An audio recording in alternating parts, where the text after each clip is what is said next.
बंधुओं, एक कथा सुनाऊं? मैं सुनाता हूं कथा में। एक ही गुरु के दो शिष्य हैं, सुदामा और कृष्ण। संदीपनी उपाध्याय इनके गुरु जी। लेकिन एक शिष्य सोने की नगरी का राजा है, पूरे विश्व का अधिपति भगवान है, और एक शिष्य एक फूटी सी झोंपड़ी में रहता है। ऐसी गुरु कृपा होती है। यदि ऐसी गुरु कृपा हो तो सबका विश्वास ही उठ जाए गुरु कृपा से, परंतु नहीं। गुरु कृपा तो समान है। हमारे गुरुदेव सुनाते हैं, एक बार संदीपनी विद्यालय में जब कृष्ण सुदामा पढ़ते थे, तब भृगु ऋषि पधारे, सबसे क्रोधी ऋषि, और आकर के गुरु मां से भिक्षा मांगी। माते भिक्षाम देहि, माता भिक्षा प्रदान करो। मां ने मन में विचार किया कि अभी सामग्रियां तो इतनी नहीं कि मैं भिक्षा दे सकूं। मना कर दिया, बोले भगवान आप कल आ जाना, आज तो भिक्षा के लिए सामग्री नहीं है, शाम को जब आ जाएगी तो कल आपको प्रदान कर दूंगा। अब भृगु ऋषि तो क्रोधी, उनको तो जब मांगे तब चाहिए। नेत्र बंद करके उन्होंने ध्यान लगा करके देखा, क्या इतनी बड़े गुरुकुल की रसोई में कुछ भी नहीं है। तभी उन्होंने पाया कि वन जाने वाले बालकों के लिए पोटली में मैया ने चने रख रखे हैं, कि जो बालक वन में जाएंगे, पुष्प तोड़ के लाएंगे, लकड़ी तोड़ के लाएंगे, वो चने खा लेंगे वन में जाएंगे तो। उनके लिए चने रखे थे। भृगु ऋषि बोले, बालकों की ज्यादा चिंता है, एक ऋषि द्वार पर आया उसकी चिंता नहीं है। थोड़ी दूर जाकर के अपने कमंडल के जल से श्रापित कर दिया, जो भी उन चनों को खाएगा वो लक्ष्मीहीन हो जाएगा, उसके जीवन से लक्ष्मी चली जाएगी, वो निर्धन हो जाएगा। जिस समय भृगु ऋषि श्राप दे रहे थे, सुदामा जी वहीं एक वृक्ष के पीछे बैठ करके कुछ पुष्प तोड़ रहे थे। जैसे ही श्राप दिया, सुदामा जी पहले तो चाहते थे कि मैं जाकर के ये संकेत कर दूं कि भाई उन चनों को मत खाना, उनको शाप लगा है। लेकिन तभी गुरुकुल जाते समय देखा कि सामने से अपने दोनों कमर पर पोटलियां बांध करके कृष्ण चले आ रहे हैं। सुदामा जी बोले, लाला कहां जा रहे हो? बोले, आज तोकू और मोकू वन में जावे की सेवा मिली है। मोए और तोए वन से पुष्प और तुलसी तोड़ के लानी है, लकड़ी तोड़ के लानी है। चल देख, गुरु मैया ने वन में खावे के काजे चना भी दिए, दोनों प्रेम से पाएंगे और प्रेम से वहां से बढ़िया सब कछु लेके आएंगे। आज बालकन में हमारो नंबर आया हो वन में जावे को। सुदामा जी की नजर पोटलियों पर पड़ी। बोले, कन्हैया कहीं खा नहीं ले, फेंक देंगे तो कहीं अंकुरित होके वृक्ष बन गए, कोई भी खाएगा तो लक्ष्मीहीन हो जाएगा। मेरो कन्हैया खा लेगो तो लक्ष्मीहीन है जाएगो। सुदामा जी जिद करने लगे। बोले, सुन तू बाकी के सामान रख अपने पास, ये पोटली मोह दे दे, मैं बांधू अपने कमर पे। ठाकुर जी बोले, क्यों? मैंने बांध तो रखी। बोले, तेरो भरोसा ना है, तो को भूख लगेगा तो मेरे बटके ने खा जाएगो, मोकूद है। जब भूख लगेगी तो दोनों बांट के खाएंगे। और जिद करके सुदामा जी ने दोनों पोटली अपने पास रख ली। वन में वृक्षों की लकड़ी तोड़ रहे हैं, पुष्प तोड़ रहे हैं, फल तोड़ रहे हैं। सुदामा जी मौका ढूंढ रहे हैं, कब मौका मिले मैं भागूं एकांत में और चने खा लूं। तभी जोर की बारिश होने लगी। बारिश के कारण ठाकुर जी तो एक वृक्ष के नीचे जाकर के खड़े हो गए। अरे आजा सुदामा, यहीं खड़ो है जा, बहुत वर्षा हो रही है। पर सुदामा जी एक बगल में एक और विशाल वृक्ष था, उसके ऊपर चढ़ गए, डाल पर जाकर के बैठ गए। वर्षा हो रही थी। ठाकुर जी एक वृक्ष के नीचे खड़े हैं, दूसरे वृक्ष के ऊपर सुदामा जी बैठे हैं। सुदामा जी बोले, यही सही समय है, और पोटलियां खोल करके सुदामा जी खाने लगे। ठाकुर जी ने देखा, ए सुदामा, मेरे उचना है बा में, खा मत जाइयो, रुक जा, बरसा रुकंद, मैं हूं, आ रहा हूं ऊपर। लेकिन सुदामा जी के नेत्रों से आंसू गिर रहे हैं। बोले, लाला तू सदा प्रसन्न रहे, मेरे बट की लक्ष्मी भी तेरे पास आ जाए, तेरे जीवन में कभी कोई कष्ट नहीं आवे, मेरे लाला को कभी रोनो नहीं पड़े, कभी उदास नहीं हो, कभी दुखी नहीं हो। यही मेरी मित्रता को उपहार मैं अपने कृष्ण को देना चाहूं। और उपहार के रूप में सुदामा जी ने मानो अपने जीवन में प्राप्त होने वाली समस्त लक्ष्मी भी श्री कृष्ण के चरणों में पधरा दी, और दोनों पोटली के चने स्वयं सुदामा जी खा गए।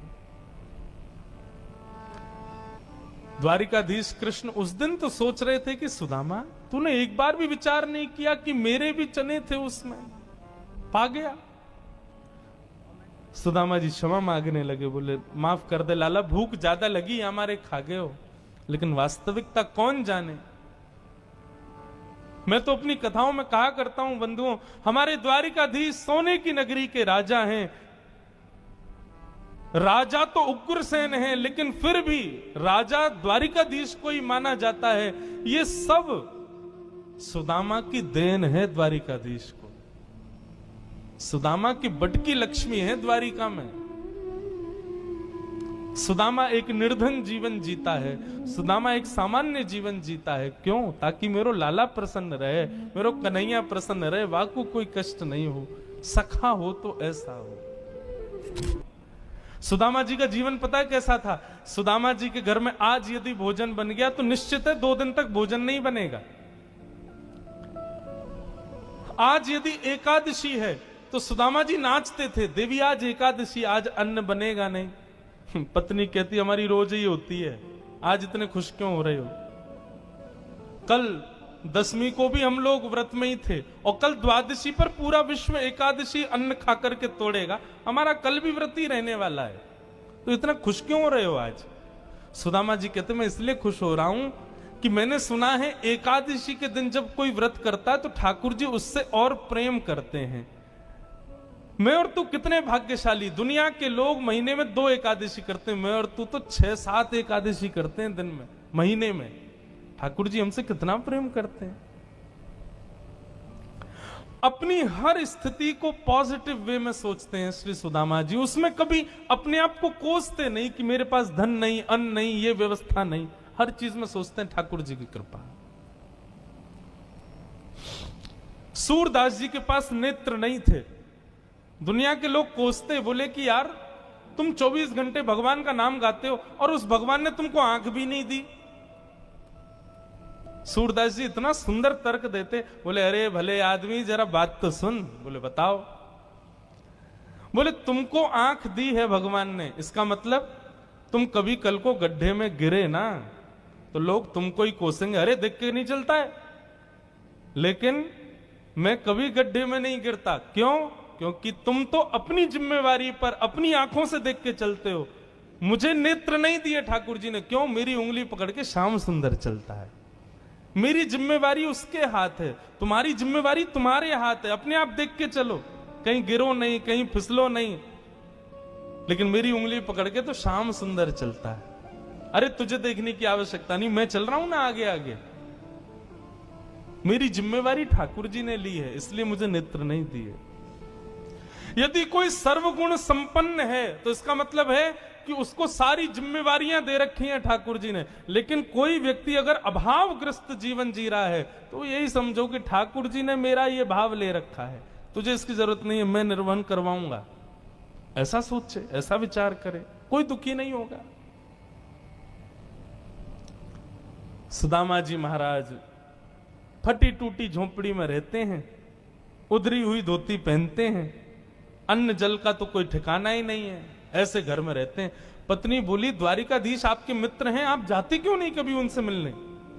सुदामा जी बोले कहीं मेरी दशा देख करके कोई ये ना सोचे गरीब है, भिखारी मांगने आया, इसलिए मुझे अजीब लगता है। और दूसरी बात ये कि मैं कृष्ण का सखा हूं।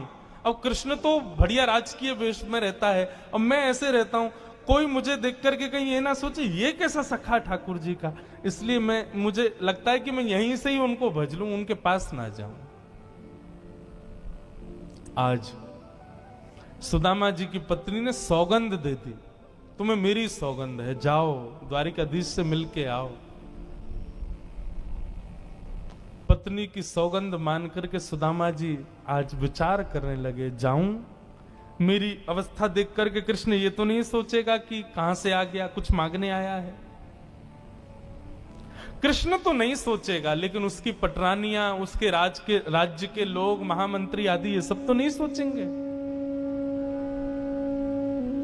सुदामा जी को बहुत संकोच हो रहा है, लेकिन पत्नी की सौगंध है तो निकल पड़े। पत्नी ने 4 घरों में जाकर के अलग अलग एक एक मुट्ठी चावल लिए, जानबूझ के। क्यों? ताकि जब ये पोटली द्वारिकाधीश देखेंगे तो अलग अलग प्रकार के चावलों को देख के पहचान जाएंगे कि एक दाना भी सुदामा के घर का नहीं है। थोड़ी तो कृपा करेंगे मेरे ऊपर।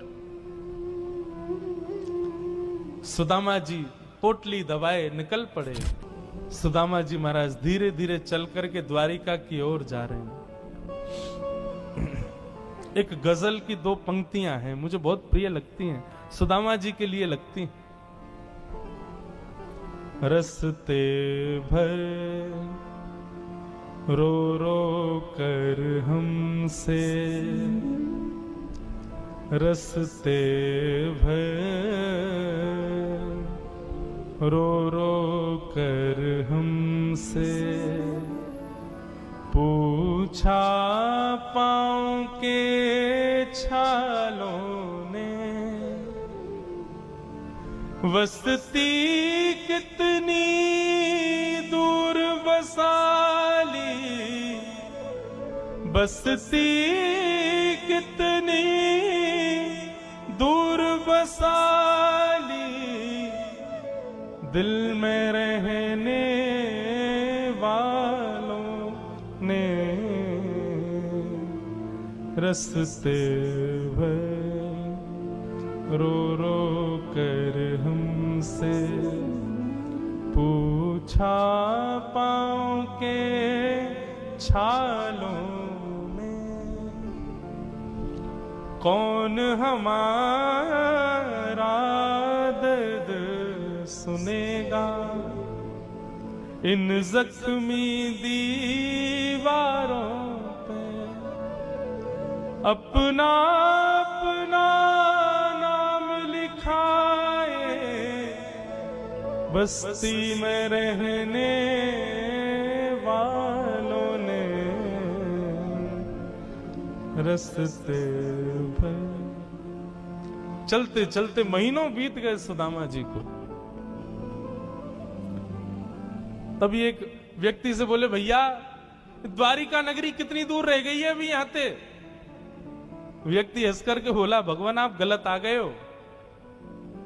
बोले गलत? कितनी दूर आ गए? बोले अभी आप कम से कम 50 कोस और पीछे जाओ, वहां से एक रास्ता मुड़ेगा, वो द्वारिका को जाता है, आप तो कहीं और पहुंच जाओगे अभी।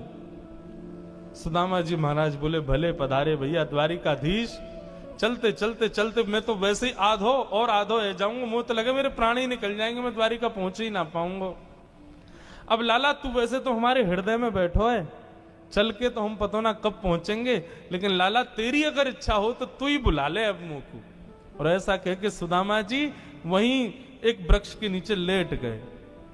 जैसे ही लेटे थोड़ी बहुत देर में ही उनको थोड़ी ध्वनि सुनाई देने लगी।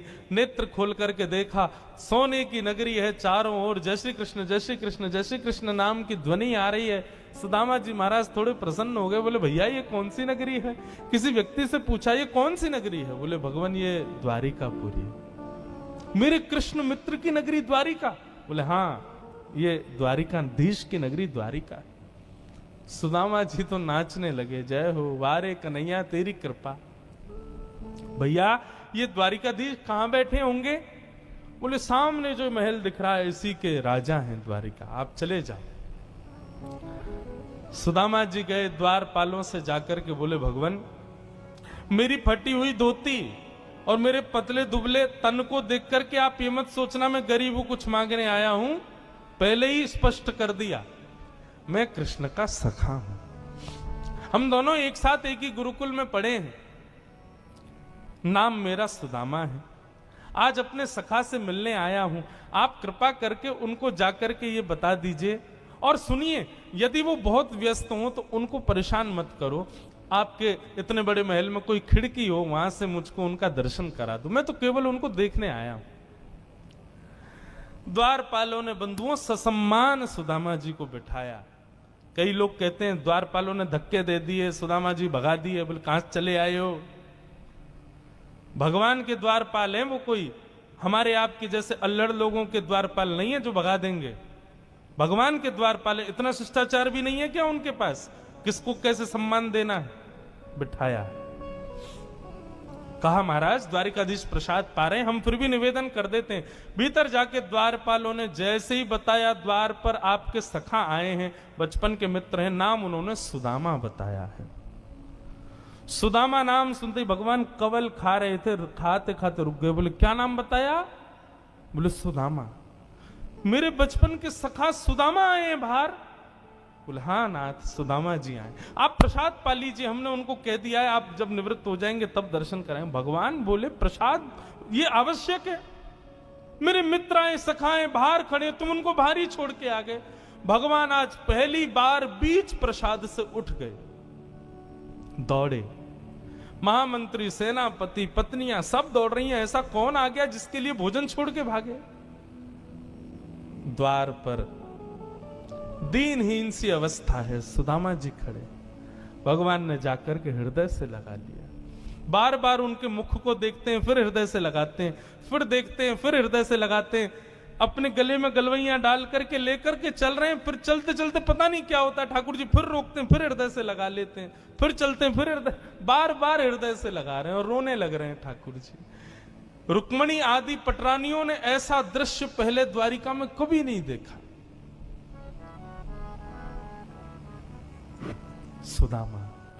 सुदामा जी को ले जाकर के द्वारिका के सिंहासन पर बिठाया। भगवान ने अपने नेत्र के अश्रुओं से सुदामा जी के चरणों को धोया और संपूर्ण जल द्वारिका के चारों दिशाओं में छिड़क दिया। बोले हमारी द्वारिका पवित्र हो जाएगी। सुदामा जी के चरणों का चरणामृत। सुदामा जी कह रहे हैं लाला मैं इन सबके योग्य ना हूं, ये सब कहा कर रहे हो भैया? ठाकुर जी बोले आप किसके योग्य हो और कौन किसके योग्य, मुझसे बढ़िया कोई नहीं जानता। चुपचाप बैठे रहो, जो कर रहे हैं करने दो। जो लक्ष्मी सदा के लिए विहीन हो गई थी, उस वही लक्ष्मी आज सुदामा जी के चरण पहुंच रही है। कौन?